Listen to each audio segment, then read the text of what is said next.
हादसे के बाद उन लोगों की बात भी कर लेते हैं जिन्होंने इस हादसे में अपनी जान गंवाई, जिन्होंने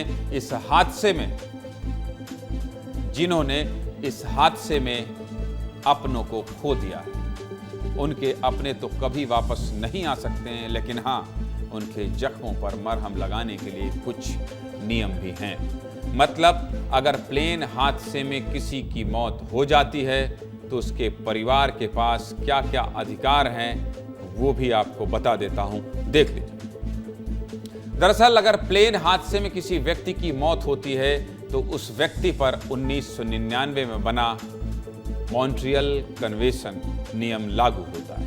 यह 1999 में अंतर्राष्ट्रीय स्तर पर हुआ एक तरह का समझौता है जिस पर भारत ने भी हस्ताक्षर किए थे।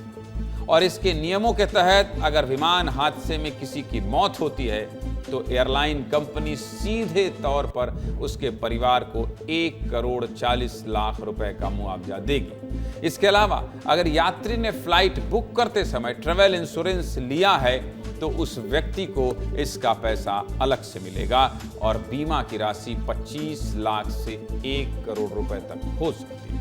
और इन सब के अलावा अगर सरकार मुआवजे का ऐलान करती है तो उसका पैसा अलग से मिलेगा। यहां एक बात और साफ कर दूं कि मुआवजा और बीमा राशि में अंतर होता है। एयरलाइंस कंपनी मुआवजा देगी जबकि बीमा कंपनियों को अलग से पैसे देने होंगे।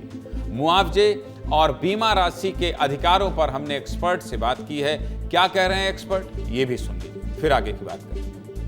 अंतर्राष्ट्रीय संधि जिसको हम मॉन्ट्रियल कन्वेंशन 1999 कहते हैं, यह सभी अंतर्राष्ट्रीय उड़ानों के लिए बनाई गई है, जिसके तहत सभी यात्रियों को 1,40,00,000 रुपए की मुआवजे की राशि इनको प्रदान होगी। यह राशि बीमा कंपनी जो उनकी हवाई कंपनी है उनको भुगतान करना होगी। साथ ही उनकी कोई पर्सनल की जो पॉलिसी होगी, जैसे उनके LIC है या व्हाटएवर जो भी प्रकार की जो पर्सनल पॉलिसी है, वो सभी पॉलिसियाँ अलग से दे होगी, वो सब अधिकारी अलग से लेने के लिए होंगे। और